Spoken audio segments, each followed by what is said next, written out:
बच्चियां जाती हैं, बच्चे जाते हैं, बुजुर्ग जाते हैं, तो वहां से उतरने के बाद, अमरनाथ पे दर्शन करने के बाद तुम इतने कमजोर क्यों हो जाते हो कि तुमको हेल्पलाइन की जरूरत पड़ती है? और उस देश में जहां तुम खुद 100 करोड़ हो और तुम्हारी आबादी यहां पर 80% है, तुम क्यों इतने कमजोर हो जाते हो जब अपनी आस्था को लेके, सकारात्मक आस्था को लेके तुम इतने बलवान हो? 10 बार बता चुका हूं, मुसलमानों को समझाया नहीं समझे, 10 बार पहले बता चुका हूं और अब बता रहा हूं, एक हो, टीका लगाने से शर्माओ ना।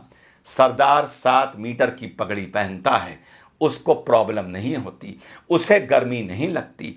आपने अपनी धोती छोड़ दी, आपने भारतीय संस्कृति का प्रतीक, आपने अपनी धोती छोड़ दी।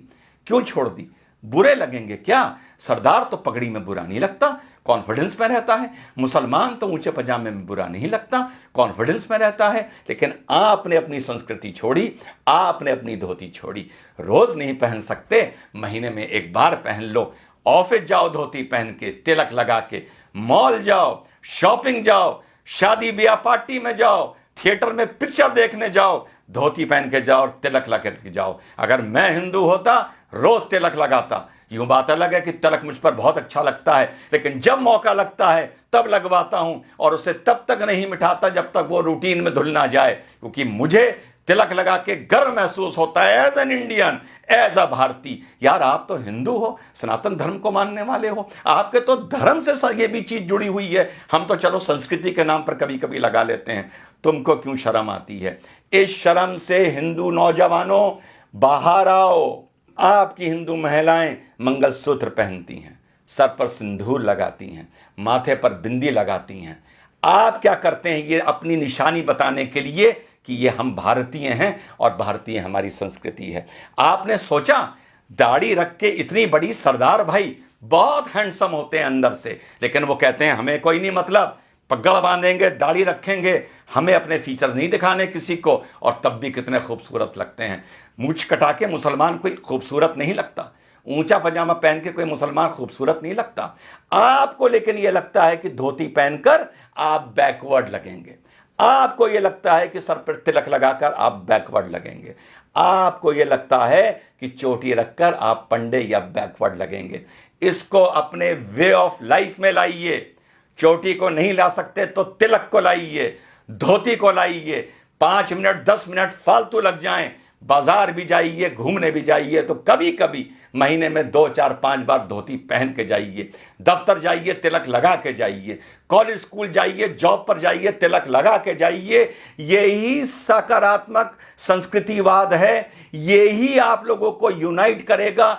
धर्म संसद में जो बोला जाता है, मैं उसका कभी समर्थन टेक्निकली नहीं कर सकता बीइंग एन इंडियन, लेकिन इस चीज के लिए मैं आप लोगों को आगाह कर रहा हूं, सलाह दे रहा हूं कि यूनाइट हो। और धरातल पर ये नहीं कि कभी कभी एकदम से भगवा पहन लिया और साहब आज रामनवमी का जलूस है, वो देखने से नजर आता है कि कल ही नया भगवा निकाल के लाए हैं, फिर 364 दिन के लिए अंदर रख दिया जाएगा। या कभी कोई थाने वाने में बवाल होगा, कुछ होगा, कोई रैली वैली निकलेगी भाजपा की, तो भगवा पहन लिया जाएगा। इस भगवे को, इस तलक को, इस धोती को, इस कुर्ते को अपने कल्चर में लाइए, अपनी रूटीन में लाइए। आप अगर यूनाइटेड हैं सकारात्मक नजरिए से, तो आपको किसी हेल्पलाइन की जरूरत नहीं पड़ेगी। खुद ताकतवर होइए, खुद यूनाइटेड होइए। तो संदेश मेरा यही है मेरे सनातन धर्म के मानने वाले साथियों, ज्यादा मैं नहीं बोल सकता, बतौर मुसलमान बोलूंगा तो तुम ही में से 10 खड़े हो जाएंगे ये कहने के लिए कि मुसलमान में ज्यादा ज्ञान आ गया है, ये ज्यादा हमें ज्ञान दे रहा है, और 10 खड़े हो जाएंगे ये बोलने वाले कि ये भड़का रहा है, और बाकी शायद चुप हो जाएंगे और मुट्ठी भर मेरी बात समझेंगे। और यही आप लोगों का आगे जाके 50-100 साल बाद पछतावे का सबब बनेगा। तो आप लोगों को मेरा यही संदेश है, सकारात्मक तरीके से यूनाइट करिए, सकारात्मक तरीके से अपनी संस्कृति को पुनः जीवित और पुनः पैदा करिए। तिलक को अपना वे ऑफ लाइफ बनाइए।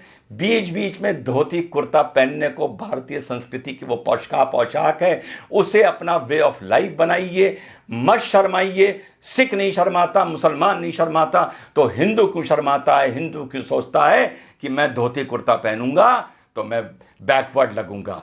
मैं धोती में बहुत अच्छा लगता हूं, मैं तिलक में बहुत अच्छा लगता हूं। जब भी जीवन में मौका मिलता है मैं धोती पहनता हूं, कुर्ता पहनता हूं और तिलक लगाता हूं। जैसा मैंने पहले बताया, अगर मैं सनातन धर्म का मानने वाला होता तो 365 दिन में से 365 दिन तिलक लगाता। ये आपको मैं ड्यूटी दे रहा हूं कि कल से अपने माथे पर जहां भी जाएं, काम से जाएं, कहीं जाएं, नौजवान जाए या बुजुर्ग जाए, माथे पे तिलक लगा के जाए। जय हिंद, वंदे मातरम, खुदा हाफिज।